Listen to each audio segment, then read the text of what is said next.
fatherland, or there'll be, you know, the excuse will exist. It's what the populace does in that moment that will determine whether it's going to be 50 more years worse, or it's going to have to go through the incredibly difficult kvetching of reality. And I think that if we've been in an imperial system all along, which there is evidence to suggest that we've been in an imperial system all along, well, we're going to have to be accountable. Every person's going to have to be accountable on some emotional and spiritual level. But the price is too big to keep going. What you just said, if they do push it to that, I think all the fake liberals, all the fake conservatives, what's happening is they've denied. And when you deny so long, you get to where you'll deny anything just to say you were right. But then it becomes so, what was the word you used? Absurdist. Yeah. Yeah. It becomes so absurdist that it becomes a joke. And I think that's what's happening in it was like Robert Gibbs 3 weeks ago on TV. You know, he came out when he said that they told him there's no such thing as drones. And this is a guy who's supposed to go out there and put his entire credibility on the line. I mean, think of him as a human being. And he said it's Wizard of Oz. This is an admitted program. But I'm saying, let's look at it from a slightly spiritual perspective. I mean, Robert Gibbs is a real human being, right? Yeah. Okay. I'm sure he's got a family. Smart guy. Okay. He's obviously made his way up through the ranks. He probably worked, you know, crap jobs. So there he is. You're the PR guy for the president. I mean, if you're a PR guy, I mean, that's the job. You're the #1 guy in America. You got the best job. The media. And then they tell you, and they send out there and just basically lie.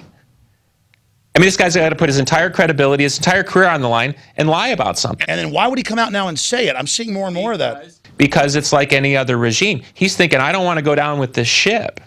You're seeing now, there was another insider, can't remember what it was about recently, where another guy he wrote a book. But see, I think that Gibbs moment was like my Piers Morgan moment. More and more people are going, I'm not going to play along anymore. But the question is, if we're talking about it coldly like a game, right? The question is, does anybody care? You know, it's the tree falls in the forest. So the spiritual issue is people better start caring again. But that's my point to you is, you can win all day long on the facts.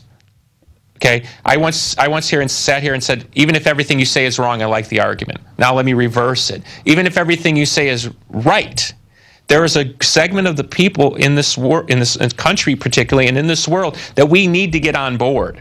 We're not going to get them on board with fear. We're not going to get them on board with facts. We have to touch some other part of it. Exactly. What do I do? But that's what I'm saying. I think you have to diversify your message into a broader thing that's sort of unassailable. Okay, let's use the Star Wars analogy. The Death Star is orbiting the moon. Star Wars, you know, Episode 4. It's about to shoot the moon, and that's right when they blow it up. It's kind of that moment when both line up. The stars are aligning. It's going to be in that fulcrum and either the dark side's going to win and set you back 1,000 years, or you're gonna go and, I mean, because just because you stop that Death Star doesn't mean you can stop the next one and the next one and the next one. Yeah. So in that case, it's a lone victory against a still larger force. Yeah, so we're entering this prime jump point zone, this crossroads. You said we need to have a spiritual talk, and I think this has been a transcendent talk because you've definitely taken me a long way into understanding. You said, Alex, you need to hit that next level. And you're like, I don't know exactly what it is, but we all need to hit that next level to beat this. That Martin Luther King, Gandhi, or what Jesus talked about, that moment. So what in your gut, your spirit right now, what do we do then? I'm talking to the people, because you're right. If they don't want this freedom, if they don't want to be free, if they want to be slaves, then we're going down. That's what I'm saying. So what do we say to them? I think you have to find, look, just because I wrote one good song doesn't mean people are going to listen to the next one or the next one or the next one. It's the collective message that I've been able to create that's allowed me to have a wonderful musical life. Because I've been able to create sort of a broader message that has an appeal to lots of different people for lots of different reasons. I think you've been at the tip of the spear for a long time. Personally, on some level, that's worn you down because you are literally shouting against a mountain every day. Yeah, and half the time I'm so burned out, I'm not even functioning. But my point to you on a personal level is, if you can draw from a deeper well of source, sources that go back thousands of years. So I need to climb another mountain. That's what I'm saying. You go read, or bring in somebody who's an expert in people who have a deeper understanding, that bring in the historical and spiritual perspectives, because we're not the first people that have faced this. Yes, we're the first people that have ever faced this in this way, with technology being at the core, the immediacy of communication. But you can't tell me 500 years ago or 1,000 years ago people weren't facing the same paradigm. Well, they were facing the Roman army that was like, super high tech compared to them. Exactly. But I'm saying, but tell me that it was any different. Tell me it was the natives facing people with guns. Yeah. Right. I'm saying, how were those things overcome? You said you're reading a book right now about the African slave trade. I've read those too. It's amazing. I mean, yeah. It's I can't think of the man's name was Barth. He traveled in Islamist Africa in the 1850s. He was a German guy, but somehow he got a British commission. And, obviously the British were sending him down there to see how reasonable it would be to go and intel plunder. Exactly. Scoping. But he was a scientist, and he rationalized going. But he witnessed, what was an awful slave trade. And he said that in his notes, he said that the African slave trade on other African tribes was shocking to him. He thought it was simply sort of an imperialistic type of thing, and they realized that the slave trade was going on. Why were Africans enslaving other tribes? Because it was, your big tank against my big tank. It's just a different paradigm. My point is this: it's like local cops. This system's destroying their kids' future, but they'll still be mercenaries and do it. But look, I would take anybody at any system. I once went out with a woman who grew up in the Soviet system, emigrated in the 80s, lived there until she was 11 years old. She said her parents would tell her, don't talk too loud about the government because the neighbors will report us. I mean, imagine growing up in a society like that. Well, you know what? Now we actually have to think about that. No, they have people report us all the time. We have FBI showing up all the time. And I mean, I can't hand magazines out. Right, okay, but look. But people were in denial. When I first Saturday night did a video about this from Galveston before I drove back, or Friday night, drove back Saturday, people were saying I was a liar. Now we have the photos and video out. They're on YouTube saying, what's the deal? I mean, I can't hand magazines out on a street corner in America. Okay, but stop. Think about that for a second. Let's look at it from a different perspective. The guy that's standing there, right? I'm a listener. I know this is stupid, but this guy up here told me I better do it.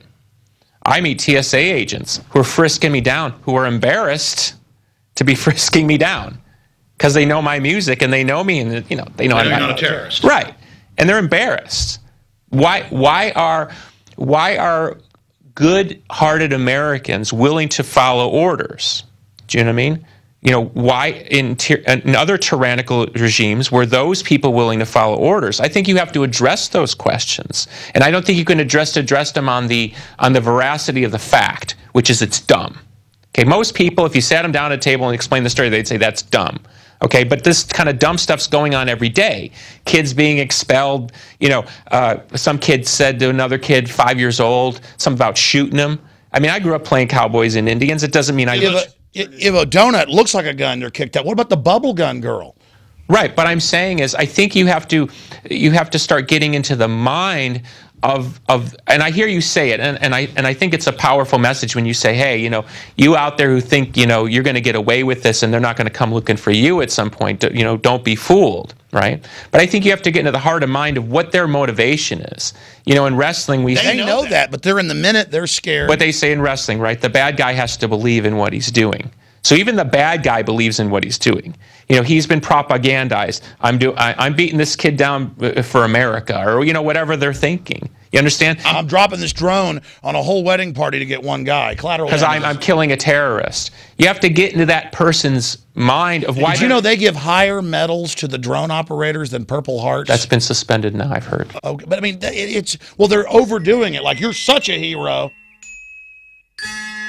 As someone who admires your courage, I would like you to see you broaden the message and bring in people who can speak to this kind of, whether it's a historian, I mean, maybe once a week it could be a special feature, a historian, bring in people from the Catholic Church, bring in Buddhists, bring in Native American elders. Ask, how do you guys view this, or girls? How do you process this reality? So you're just saying reach out to all the groups to get them thinking about it. Not only that, but I mean, by talking to people, it gets them thinking as well. Look, let's be let's make a small rhetorical example. Maybe your message and maybe the message of other enlightened thinkers really only reaches people who have enough educational background or cognitive background to recognize that it's a good argument, right? A lot of people are raised on junk food and Gilligan's Island and probably don't have the I'm not saying they're stupid, but they don't have the intellectual capacity because they've never been in that situation to have to think like that.